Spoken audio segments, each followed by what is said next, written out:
Nathan Wright stared at the quantum hologram floating above his workbench, its ethereal light casting strange shadows across his Seattle apartment. The message had arrived precisely at midnight, transmitted through channels he'd helped design during his work with the Interstellar Science Coalition. "If you're seeing this, Nathan, then I'm already dead." Riven's familiar features materialized in the light: sharp angular face, iridescent purple skin, and those striking golden eyes that seem to pierce straight through to your soul. "And I need you to become something unprecedented, a human guardian for my sisters." Nathan's coffee went cold on the desk as he watched his dead friend's message unfold. He hadn't heard from Riven in 8 months, not since his urgent return to Sapphira for what he'd called a family matter. Now this. "My sisters, Lyra and Venna, need protection," Riven's hologram continued. The image shifted to show 2 Sephron women. The taller one, Lyra, carried herself with martial grace, her silvery hair braided in intricate patterns that marked her as a warrior caste. Venna was shorter, with flowing robes and an air of scholarly dignity that reminded Nathan of the xenoanthropologists he'd worked with. By our ancient laws, they require a guardian of proper standing. Someone who can protect them from what's coming. Riven's expression grew grave. "You're the only one I trust with this, Nathan. The only one who can keep them safe." The hologram flickered. "A transport will arrive in 6 hours. Watch your back. Not everyone on Sapphira will welcome you." The message ended, leaving Nathan alone with his thoughts and the soft hum of his quantum computers. His phone chimed, coordinates and a countdown timer. 5 hours 58 minutes and 43 seconds. "What kind of mess did you get into, old friend?" Nathan muttered, running fingers through his dark hair. He moved to start packing, then stopped. What exactly does one pack for becoming an alien guardian? The next 6 hours passed in a blur of preparation and increasingly strange data packets arriving on his secure channel. Cultural primers, basic language modules, legal documents that made his head spin. By the time he reached the coordinates, an abandoned warehouse district, Nathan felt like he'd crammed for the strangest exam of his life. The transport wasn't what he expected. No dramatic spaceship, just a sleek silver pod barely big enough for one person. It opened silently at his approach. "Authorization confirmed, Dr. Wright," a pleasant voice announced. "Please secure yourself for quantum displacement." Nathan took one last look at the Seattle skyline. "I must be insane," he muttered, climbing in. The pod sealed with a soft hiss. "Initiating transfer sequence. Please remain calm during molecular reconstruction." During what now the world dissolved into prismatic light. Nathan felt simultaneously stretched across infinity and compressed to a single point. His stomach lurched, his vision swam, and then reality snapped back into focus. The pod door opened to reveal a sight that stole his breath away. Crystal spires pierced violet clouds, their surfaces reflecting the light of twin suns. Floating gardens drifted between towers, cascading with vegetation in impossible shades of blue and silver. Vehicles that looked like liquid metal streamed through the air in orderly lines. "Welcome to Sapphira, Dr. Wright." A tall figure stood waiting, skin a pale lavender, wearing what looked like a combination of formal robes and high-tech armor. "I am Sentinel Jax, assigned to escort you to the sisters." Nathan stepped out on shaky legs, grateful when they held his weight. "How long was that trip?" "Approximately 3 of your Earth seconds," Jax replied, expression neutral. "This way, please." They boarded a hovering platform that moved silently through the city. Nathan tried not to gape at everything they passed. Holographic displays floated everywhere, showing information in flowing script he couldn't read. People of various shades of purple skin went about their business, many stopping to stare at him with undisguised curiosity or disdain. "Not many humans visit Sapphira," Jax commented, noticing his discomfort. "And none have ever been named guardian to a noble house." About that, Nathan turned to his escort. "These laws about guardianship, surely there's some alternative arrangement. The laws are absolute, Jax's tone brooked no argument. The sisters must have a protector of proper standing, or they forfeit their place in society. Without their status, they would be. He paused, vulnerable. The platform descended toward a sprawling estate that seemed to grow from the crystal bedrock itself. Gardens surrounded it, but these weren't the ornamental floating variety. These were clearly defensive, with what looked like weapon emplacements disguised as flowering vines. 2 figures waited at the entrance. Nathan's heart rate picked up as he recognized them from the hologram. Up close, their presence was even more striking. Lyra stood like a statue carved from amethyst, her military bearing emphasized by the form-fitting combat suit she wore. Her features were startlingly beautiful but in a way that suggested she could kill you without breaking a sweat. Vena's presence was softer but no less commanding. Her flowing robe seemed to shift colors with each movement, and delicate luminescent markings traced patterns across her exposed arms. Where her sister radiated deadly grace, Vena projected an aura of analytical wisdom. So, Lyra's voice cut through the air like a blade, this is what my brother sent to protect us. A human quantum engineer who looks like he's never held a weapon in his life. Lyra, Vena's gentle rebuke carried surprising authority. Riven chose him. We must respect that choice. She turned to Nathan, inclining her head slightly. Welcome to our home, Nathan Wright. Though I wish the circumstances were different. Nathan bowed awkwardly, trying to remember the cultural notes he'd studied. I'm honored by your welcome and by Riven's trust, though I admit I'm as surprised by this situation as you must be. Surprised? Lyra moved with liquid speed, suddenly right in front of him. You think we're merely surprised that our brother's death has bound us to a stranger? That our entire future now depends on whether you can prove worthy of our house name? Nathan held her gaze, refusing to back down. I think you're grieving, angry, and stuck with an impossible situation. I think you deserve better than having your lives decided by ancient laws. But I also think Riven knew what he was doing when he chose me, and I won't dishonor his memory by failing you. Something flickered in Lyra's eyes, surprise, perhaps, before she stepped back. Fine words. We'll see if you can back them up. She turned and stalked into the house. Vena approached more slowly, studying him with those penetrating eyes. You spoke well, but my sister is right. Words alone won't be enough here. She gestured for him to follow. Come. There's much you need to learn, and very little time. As Nathan followed them into the estate, one thought kept circling in his mind, what had Riven discovered that got him killed? And more importantly, would Nathan be able to protect his sisters from the same fate? Little did he know, he was about to find out just how dangerous, and rewarding, becoming a guardian could be. The first rays of Sapphira's twin suns found Nathan in the estate's training arena, flat on his back for what felt like the 100th time.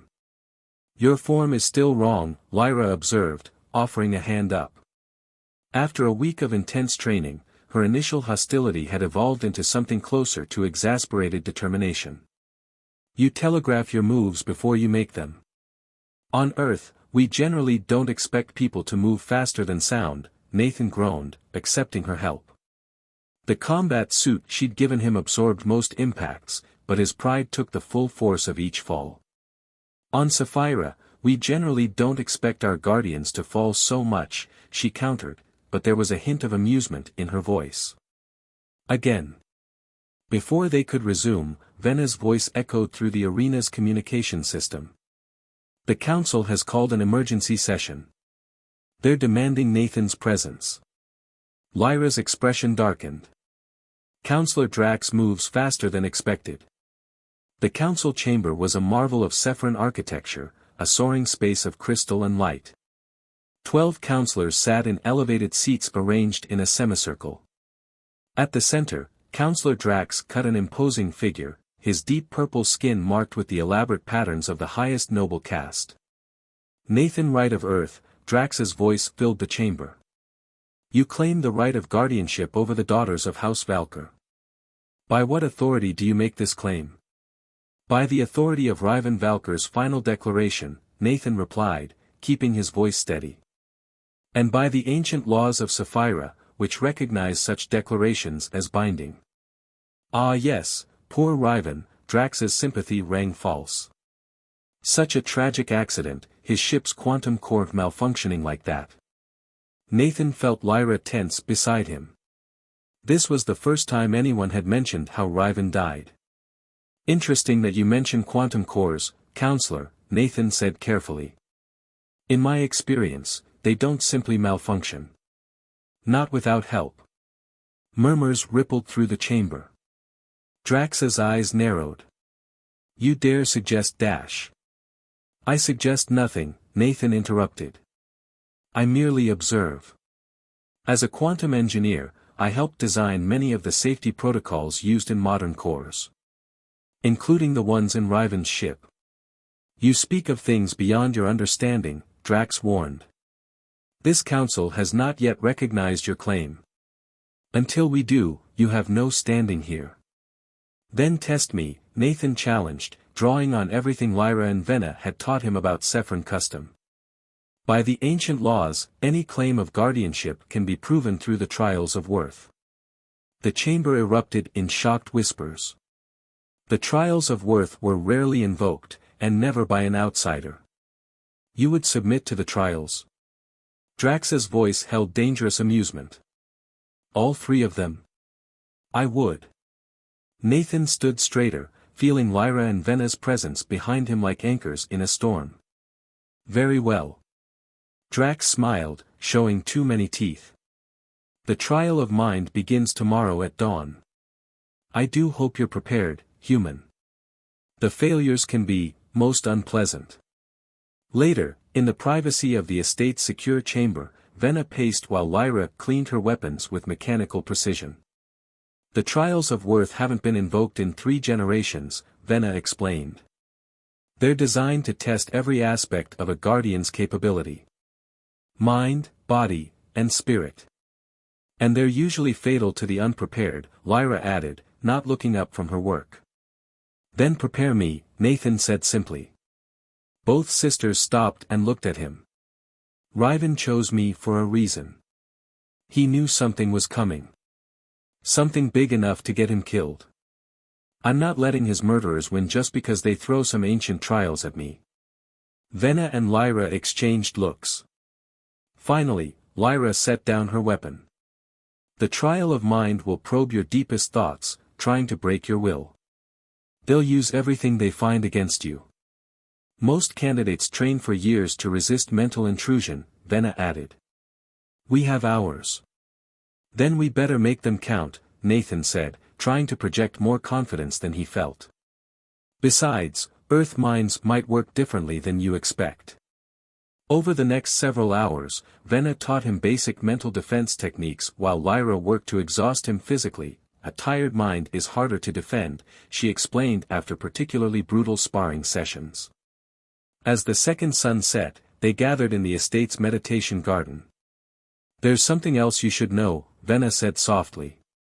The trials aren't just about proving your worth. They're about proving our choice to accept you. What do you mean? She means, Lyra said, that our minds will be linked to yours during the trial. What you experience, we experience. If you fail. We all fail, Nathan finished. And Drax gets what he wants, you both vulnerable and without protection.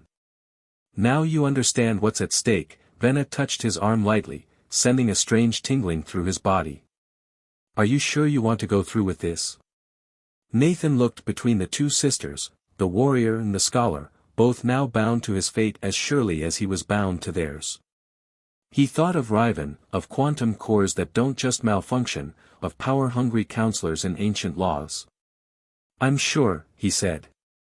Whatever's in my mind, whatever they throw at us, we face it together. Lyra's expression softened almost imperceptibly.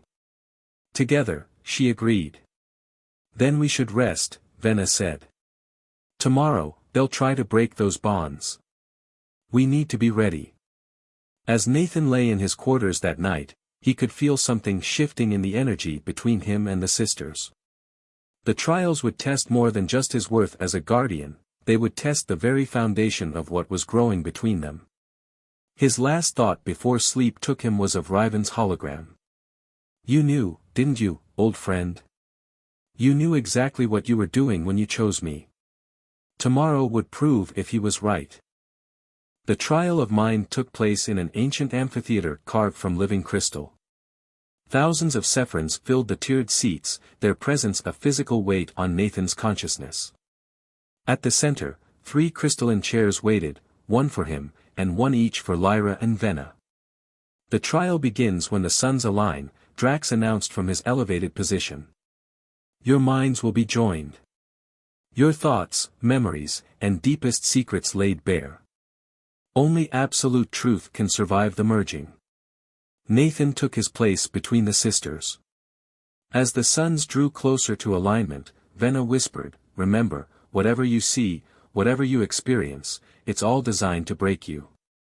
Trust nothing but our bond." The suns aligned. Crystal spires around the amphitheater hummed with power. Nathan felt consciousness expand, stretch, merge. Suddenly he wasn't just himself, he was 3 minds intertwined, each experiencing the other's memories. He saw Riven through Lyra's eyes, teaching her combat forms when she was young. Felt Venna's wonder at unlocking the secrets of quantum harmonics. They, in turn, experienced his memories, his first meeting with Riven, their collaboration on revolutionary quantum theories, the moment he realized his friend was more than just another brilliant scientist. Then the trial itself began its attack. The shared mindscape twisted, showing them a false memory, Riven plotting with Earth authorities to steal Sephron's secrets.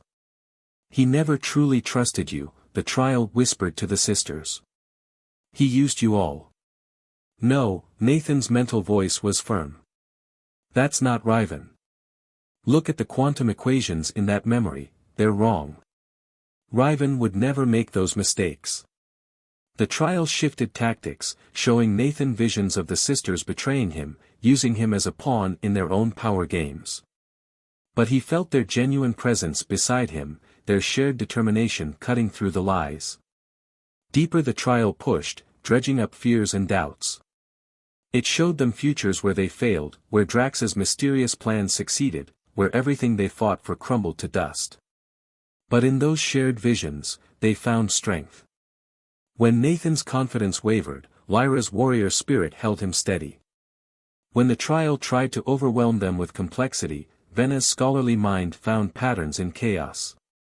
When the sisters' cultural expectations clashed with Nathan's human perspectives, they discovered that their differences made them stronger. Through it all, something unexpected happened. The forced intimacy of shared consciousness revealed truths they hadn't acknowledged. Nathan felt Lyra's growing respect for his quiet courage, Venna's appreciation of his quick mind.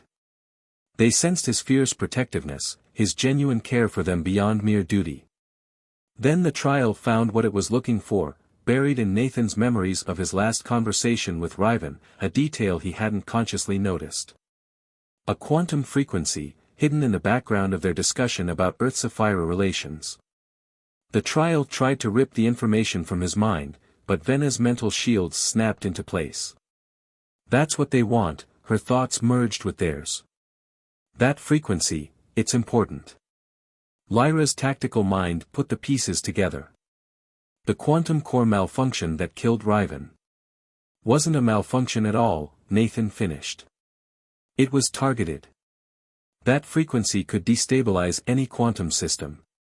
The trial redoubled its assault, trying to break their connection. But now they fought back together, their merged consciousness becoming something greater than its parts. Human adaptability, warrior discipline, and quantum understanding combined into an impenetrable defense. When the suns finally separated, ending the trial, all 3 of them had changed. They emerged from the mindscape to find the amphitheater silent, the audience stunned. No one had ever seen a trial of mind end in such perfect synchronization between participants. Drax's face was carefully neutral, but Nathan caught the flash of concern in his eyes. "The trial of mind is complete," he announced. "The candidates have passed." Later, safely back in the estate, they gathered in a secure chamber to process what they'd learned. "The frequency is the key," Venna said, her fingers dancing over quantum displays. "It could disable any quantum technology, ships, defenses, communication networks. A perfect weapon for someone wanting to remake Sephron society," Lyra added grimly. "Especially if they could control who had access to protected frequencies." "And Riven discovered it," Nathan finished. "That's why they killed him. But he managed to hide the frequency where only someone with both Earth and Sephron knowledge could find it." "In you," Venna touched his hand. The simple contact sent echoes of their mental connection through them both.